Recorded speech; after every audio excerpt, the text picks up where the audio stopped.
Welcome to Share the Health, a new podcast from the Ross County Health District, where we discuss health issues that affect our community. I'm your host, Sarah Smith.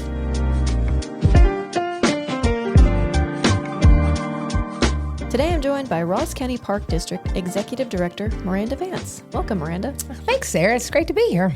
How long have you been involved with the Ross County Park District? I started with the Park District in 2016, doing kids' nature programs just on Saturdays, and that worked out well. So I started picking up more hours doing maintenance and mowing, and then I moved into a full-time position doing mainly administrative work, but still programming and doing maintenance as well. Very involved from the ground up. Oh, I definitely. So how long have you been in your current role?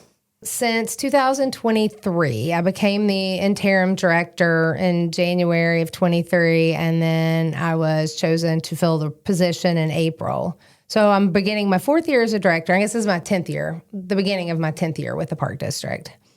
Being involved with everything from like maintenance to mowing, do you think that's been really helpful for you being the executive director, that you've done all those other roles as well? It's been helpful, but it's sometimes aggravating for my staff because I know exactly how long it takes to do this or how long it takes to do that. And so I'm like, saying, you shouldn't have taken this long. But so how is the Park District funded? The Park District has a levy. For 30 years, the county commissioners were our sole revenue. They gave us a grant each year. In 2019, we passed a levy. That levy is 100% property tax driven, and that's our main funding source. You've collaborated on several projects with our Creating Healthy Communities program coordinator, Jordan George. Can you share about some of those? Oh, my favorite one was the Kinnickinnick Finn ADA project. We built a ADA shelter house. We put down some surfacing that made our trails easier for people in wheelchairs. During the process, we had a program out there at the end of it, kind of a grand opening with some clients and some people that we knew in the community, and we got a lot of good feedback from that, so that we were able to, so I guess people in wheelchairs prefer low mown grass as a natural surface to almost anything else. So we were able to take that information and work in a couple of our other parks like the Koppel Athletic Complex and Maple Grove, so that they're not like ADA certified, but they're definitely accessible. What are some other options that the Park District offers for individuals with accessibility needs? We have a hiking wheelchair that will go on all of our trails. It's at Buzzard's Roost right now. It's kind of hard to move. We have to keep it plugged in, and we've had hardly anyone use it. So this is a great opportunity. If you're listening to this and you would like to go hiking and can't, then get a hold of us, because we have to reserve it. You have to reserve it. We have to have a staff member on site to show you how to use it, to get it out of the barn, to be there to take it back when you're finished, make sure it's charged and running. So just give us a call to make a reservation, and we would love, love, love to get people using that on a regular basis. So how does the chair work? Is it accessible in all of the trails that the Park District offers? Yes, it goes, but we have to trailer it there, and if usually just making sure that someone is available to do that. So it's not out of the question, but it goes through streams, it goes over rocks, it goes over logs, it goes uphill and downhill, and it's fantastic. We've all tested it out, and it's super. Yeah, because I'm thinking of some of the spots at Buzzard's Roost that are a steeper incline, and it can scale all that stuff. All of it. Oh, wow. That's very impressive. Yep. How did you acquire that? Was there a grant that was able to fund it? Or? There was. It was a Landrum grant, and they paid for the full amount of it. Oh, wow. What data and information can you share about the health benefits of spending time outdoors? Specific data seems to be hard to collect on this issue, but there has been so much research done proving the positive effects of time in nature on human health in general. Increased immune function, increased cognitive function, increased productivity, and followed by a decrease in anxiety, a decrease in impression. And then there are even harder things to track, especially in children, like adaptability and decision making. I read one report that said the average American child spends less than 1 hour each day outside. And that's a huge decrease from 30 years ago when I was a kid, or 40 years ago when I was a kid. But it says that the same report said that 1 in 6 adults report that they never spend free time in nature. So obviously, if your mom's not going outside, you're probably not going with her. Or if your dad's, watching TV instead of taking a hike, then that's going to affect the amount of time that kids spend outside too. Yeah, younger kids especially would need supervision. So that's going to make a big difference with some of those numbers, I would imagine. Yep. Does the park district offer any activities specifically for women? We do. We try to make everything, great for everybody. But we started a program a couple of years ago called Wonder Women, WANDER. And we started that program because we would have like group hikes or meet people out on the trails. And we would say, oh, have you been to here or there? And it was usually women that said, no, I don't have anybody to go with, and I'm nervous, I'm old, or I have a knee replacement and I'm afraid to go out by myself. And so more and more we were hearing this, and we developed this group, and it doesn't have to be exclusive, but it's mainly for women who are uncomfortable being in the woods alone, or who have, risk factors that make it better for them to travel with a group. Sometimes we have 2 people, sometimes we have 20 people. I think at our first one we had like 45. Oh, wow. So we're going to try to do some different activities this year and not just hiking. We have a paddle trip, like a float trip on the North Fork Water Trail that the Park District has. We're going to try to do a bicycle ride maybe. So just not hiking, just an opportunity to help women get outside and feel comfortable. A barrier of entry, we're breaking another one down. So that's awesome. How many of the Park District trails in the county are accessible like for bikes? We don't have any that are accessible for bikes, except for the Paint Creek Recreational Trail, which is their 22-mile paved trail that hooks up to the flood wall in the city. It goes all the way to the Fayette County line. We would love to get some mountain bike trails separate somewhere else from our hiking trails, but that's an expensive venture, so we haven't made a plan for that just yet. Mm-hmm. And you've also been involved with the trail projects up by OUC, is that correct? Yes. Oh, well, yeah. We worked with the health district and with Chillicothe Trails to get their 3 flow trails that go down. There's a walking trail at OUC, and then the 3 flow trails that come down into like Old Water Street, that area. They come down into downtown sort of loosely. Mm-hmm. What exactly is a flow trail? It's just a downhill trail that's kind of swoopy and just fun to ride, as opposed to just, a single track where you're going through the woods. Mm-hmm. So this is more meant to go downhill and not up. Yeah. Well, you can go up it if you want, but it's a little more strenuous than going down it. Yeah, that's quite a hill. That's why I think going down would be a lot probably easier than going up. It'd be a great workout going up for sure, though, if you need a workout. Yeah. Yeah. What are some seasonal activities that you have available for kids? Well, we do programming. This year we've done programming all year long, but we do our Schools Outside program in June and July. It's every Wednesday at 11 a.m. at the Koppel Athletic Complex, and that's followed immediately by community action feeding, the feeding program, summer feeding program. So we're kind of collaborating with them on the, getting people in together. We also have a bat program, an owl program. We do a moth program in the summer. We just introduced our mobile nature center to the community, which we're going to use that to program out in the county, in the parks, at the libraries, and green spaces, wherever. So maybe people who live a little farther away and don't have easy access to our parks, we can take the parks to them. We're also going to open our nature center at Buzzard's Roost and hope to make that a 4-season resource as well. The Nature Center at Buzzard's Roost, is that for education or is it more interactive? It's both. Okay. We've all of the implements, all of the resources that we have available inside the Nature Center.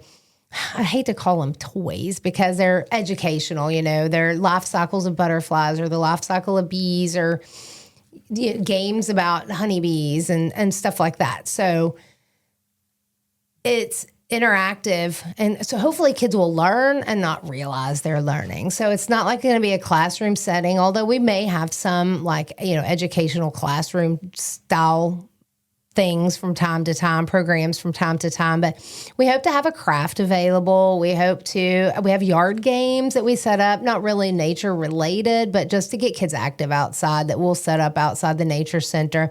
We can do pond explorations and, in the wintertime, probably books and games and crafts and a place for, at least because you can't drive to our Nature Center. You have to walk. It's a short walk uphill from our lower parking lot. So you have to at least get that half mile. You can take the story trail, our Kids Nature Zone trail, and we have our story trail on that as well. And we're getting ready to introduce a new section of that. It's a tree ID walk. And that goes straight from the lower parking lot right up to the Nature Center. So you can get at least that short walk, some fresh air, a little sunshine, and then come up and chill out in our warm Nature Center. So your tree ID walk, is that kind of like a scavenger hunt? No, it's going to be strictly educational. We collabed with AEP and Chillicothe STEM on that program. AEP Forester come and he identified several species of trees that we already have in our Kids Nature Zone, and we worked with STEM. The STEM kids researched what species that they wanted to highlight, facts about those species, and then the Park District, their creative director, Colleen McCord, who I just can't say enough about, especially since she's the one who designed our mobile nature center. She's amazing. She worked with them to get beautiful signs made that tell the species, that show the leaves and the fruit of the tree and tell a little bit about it. So again, kids can learn without actually knowing they're learning. Mm-hmm.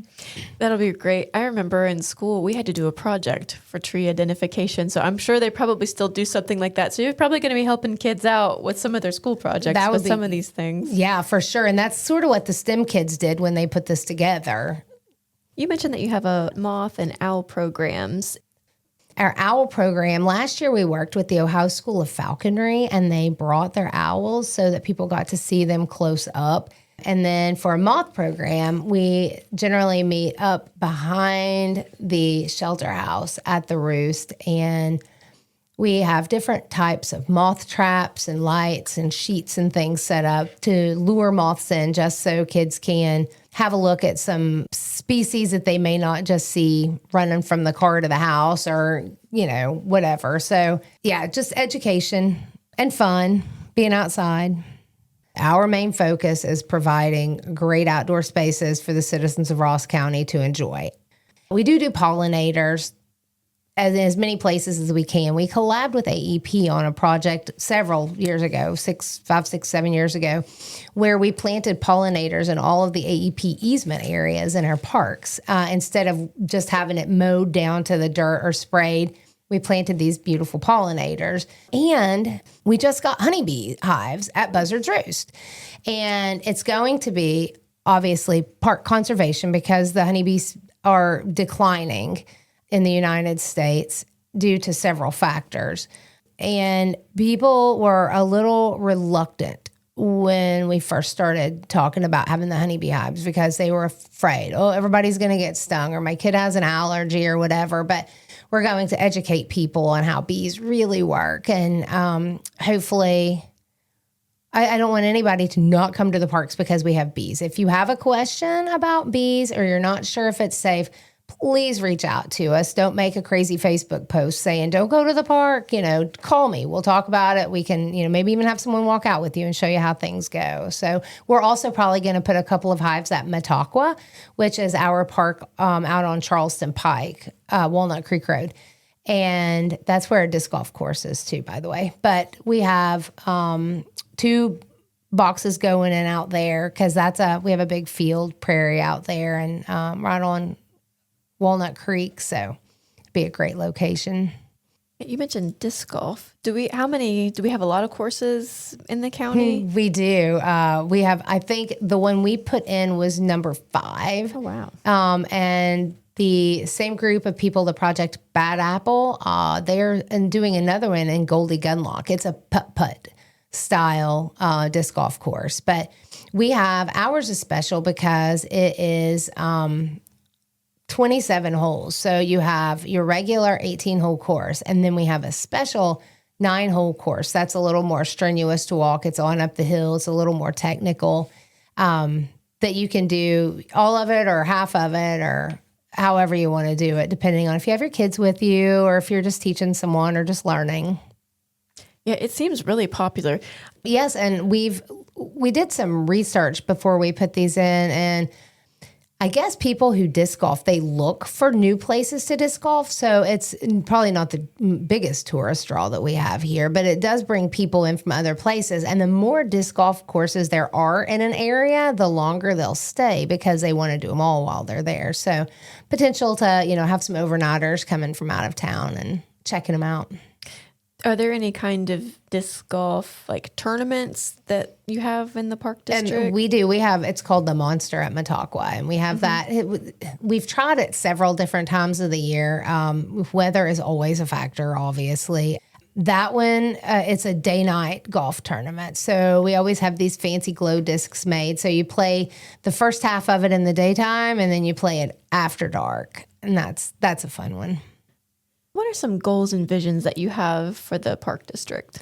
Right now, and as you can, I'm sure, imagine, it changes with every season and with every year with new users to the parks. Right now, what I am focused on, in my head at least, is making the park district valuable to every citizen of Ross County. That was the intent with our mobile nature center, because I realize that people who live in Buckskin Township can't just drop by the Roost with their family after school. It's a drive.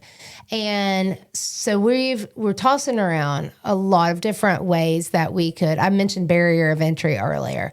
That's one of our missions, is to reduce or completely remove barriers of entry. Why don't you use our parks? Is it because if you don't love bugs, if you don't love hiking, okay, what can we do? One of the things that we purchased this year that we're trying to figure out how best to use is a video game system that you use outdoors. And it has whitewater rafting and skiing and outdoor activities. So maybe those kids who would rather stay in the room and play video games, this would give them a reason to be outside doing what they love. And they're still playing video games, but at least they're, outside in the sunshine and the fresh air, and they have to, again, walk from the parking lot. So they get a little bit of exercise.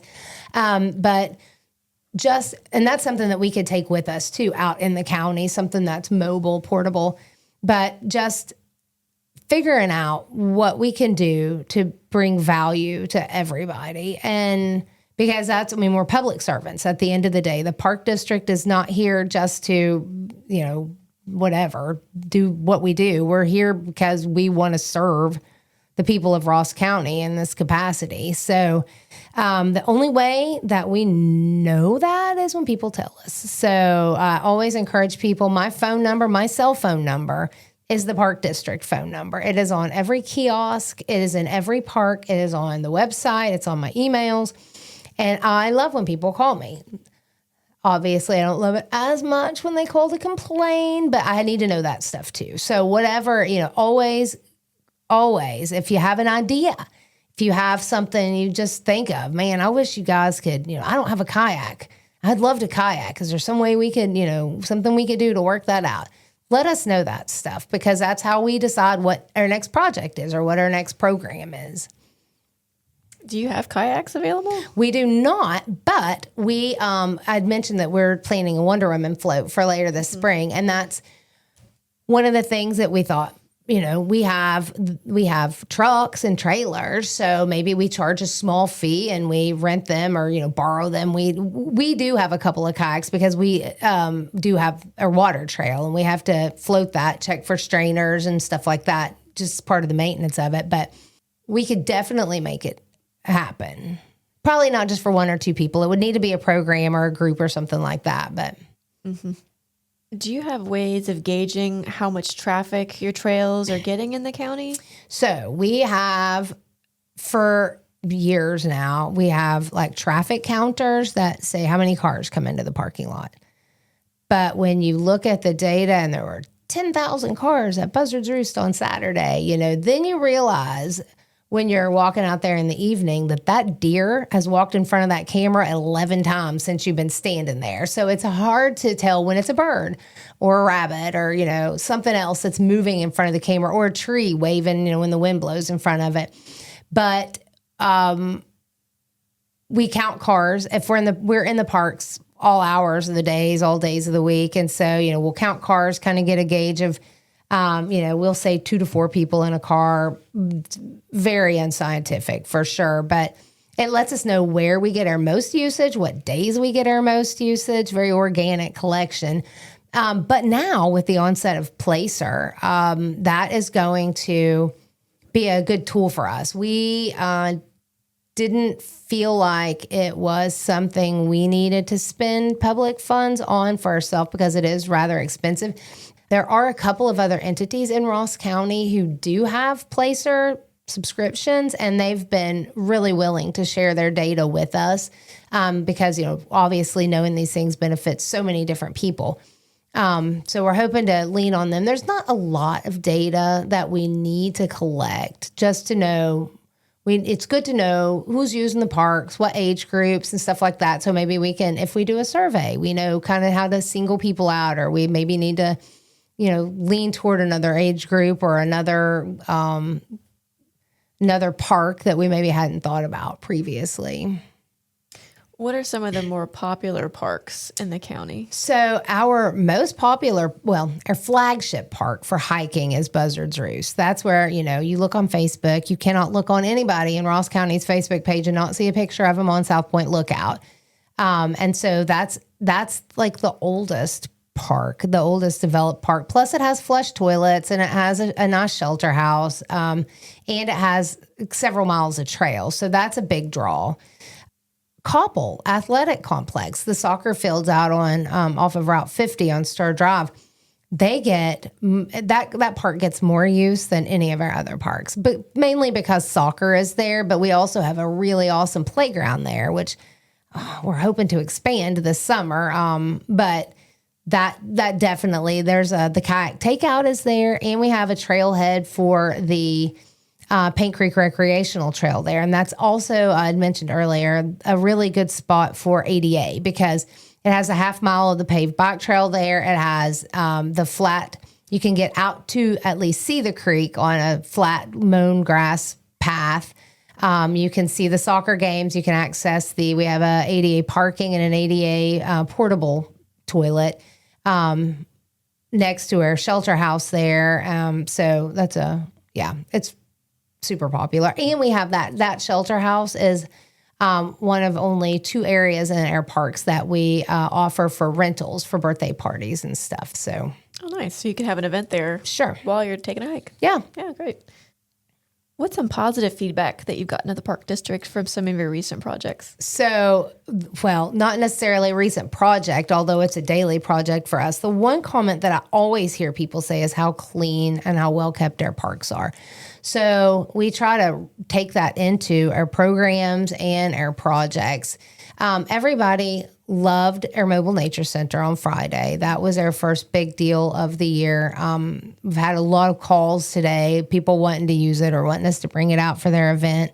That's I can't even remember what our last project was. I'm trying to think before that what our last project was. Heron Downs, we opened a new park last year. The disc golf course, you know, people really love that just because they say it's super pretty. It's, you know, different than the other disc golf courses in town, different than a lot of other disc golf courses they visit because it's more out in the woods. It's more away from people. It's, you know, not the noises of the city and things like that. So away from the hustle and bustle. Yeah. So you feel a little relaxed and like it's like active hiking, you know, you're just packing your big disc golf bag with you. So you mentioned how clean the parks are. How many people do you have on staff at the park district? We have 6 full-time employees, 3 part-time employees, and 1 seasonal employee. And that group of people, we take care of 8 parks and the 23 miles of the bike trail. We have over 2,000 acres. So we don't mow all those acres. A lot of them are woodland acres, but we have a lot of mowing. We have a lot of weed eating. We have a lot of trash pickup. Plus our maintenance crew we have 2 full-time and 2 part-time staff on our maintenance crew. And they do, they help Colleen build our mobile nature center. They help build the inside of the nature center. They are going to be putting up our fitness trail, which is going in at Koppel in July. They have their hands in everything. Any signs that are put up, any posts that are in the ground, they have a hand in all of that on top of just their regular maintenance. That's a lot of work for a handful of people. It definitely is. And obviously, having more people would make us able to do more stuff. But I think we're at a good place right now where we can maintain what we have. We can maintain the programs that we have and still be able to serve Ross County effectively. Of course, any sentient adult with a passion about their work is going to have lofty dreams. And we have very large, expensive dreams that maybe someday it'll come to fruition. But we're very cognizant of not having more than we can maintain to a pristine level. Do you accept volunteers? We absolutely do. And we've been working to get a volunteer program going. We have a fabulous volunteer coordinator, Mary McCord, who spent some time with Red Cross. Her daughter, Colleen, is our creative director, too, so she might have got roped into that. But she's helped us create a volunteer handbook, and we have a volunteer sign-up form on our website that you can go in and sign up. Now, what we don't have are volunteer projects. So that's what we're working on right now, as how we can incorporate volunteers into our routine maintenance, picking up trash on the bike trail, cutting back our hiking trails, because we have 15 miles of hiking trails and we have 1 part-time trail guru. So having some help doing that, invasive species removal, very labor intensive, very expensive if we hire it out. So that's always a good volunteer program. But anything that we don't have, like up and moving by April, seems to just fall into the shadows, because once the mowing starts, once the weather gets warm and dry enough to start projects, we have a very hard time focusing on getting, volunteers or programs created. We try to do all that in the winters. But yes, if you know people who want to volunteer, if your group needs volunteer hours or a volunteer project, if your kid needs National Honor Society hours, get in contact with us. We can definitely figure something out. So if people like pulling weeds or picking up trash, they should give you a call. Absolutely. Do you have any tips for people using the trails or parks? Tips? Yeah, pick up your dog poop. That's the biggest tip that we try to tell everybody. And I think some people will pick it up in their plastic bags and then throw the plastic bag over the hill. So, I'm almost rather leave the dog poop than to throw the plastic bag over the hill. But keep your dogs on a leash, because even if your dog is friendly, a really friendly dog that jumps on someone who's recovering from knee surgery is a danger. Or if someone has had a bad experience in the past with dogs, your friendly dog may scare them to death. So that is always something that we ask people to do. Lately, we've been talking more about helping people understand the importance of not using our trails during inclement weather, because when you go onto a muddy trail, it ruts it up and makes it very uncomfortable to walk on then and when it dries out and it's all rutted up. So just being cognizant of that. And we do have, like I said, 22 miles of the Paint Creek Recreational Trail. It isn't nearly as interesting as the Hoggard Trail at the Roost, but it's a whole lot better for trail sustainability. Always bring a water bottle. As of last fall, we now have a water fountain and a bottle filler in all of our parks. So there's no reason to anybody to go, without water. They can hydrating, especially in the hot months, is so important. And so bring your water bottle with you. Always put the park district's phone number. Put my phone number in your phone. If you get lost, if you get sick, if you need help, please call. I should not tell people this, but I answer my phone all the time just in case of such an emergency. I may not have a half an hour to talk, but I will, be able to get some help to you if you need it. For general safety and for the safety of the plants and the woodlands at our parks, at any park, everywhere, stay on trail.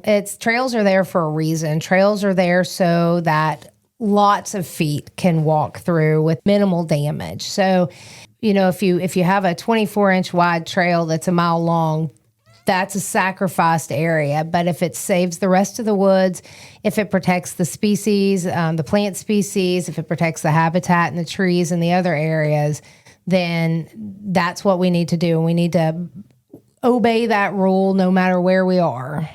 That about sums it up. We're all friends in this world. Just be nice to people, share the space, know your bike rules if you're on the trail. And please, people, please, if you have a mini bike, if you have a four-wheeler, if you have a golf cart or one of the e-bikes that go like 30 miles an hour, don't use them on the bike trail. It's very dangerous. It's, people with kids and dogs and we've had several incidents. We put up these bollards to keep cars off, but the cars seem to just run over them too. And so we just can't have nice things unless everybody follows the rules. And that one should be a no-brainer. What are the hours for the parks? So all of our parks are open dawn to dusk. We do patrol that. We do have the local law authority patrol our parks as well. Just because, I'm sure your dad told you when you were growing up, nothing good happens after midnight. So if you're in a park and it's dark, there's nothing for you to do there. What's your favorite aspect of your role at the park district? Oh, just working in parks. Like everybody says, oh, it must be great to be a park director. You just get to go hiking. And I'm like, dude, I haven't been outside all week. But being able to provide these resources for Ross County, being able to work with people who are passionate about the outdoors, being able to, there's a salamander program that we do in the spring.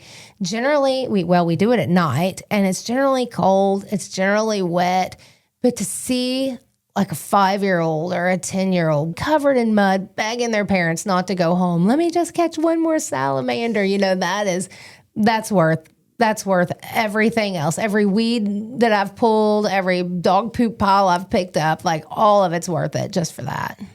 For the salamander program, you literally go out and you pick them up. Yeah, it's fantastic. We have a pond, and this program grows every single year. So this year we did 2 programs, and we had people register because last year we had like 250 people, which is way too many people there for anybody to enjoy it. And then at that point, it becomes detrimental to the health of the salamanders. So, and this year, everybody was very good about registering, and kind of following our guidelines that we're trying to establish, because we tried to explain to them why we were doing that. But the salamanders live in the forest, but they come into our pond at Buzzard's Roost to breed in the spring.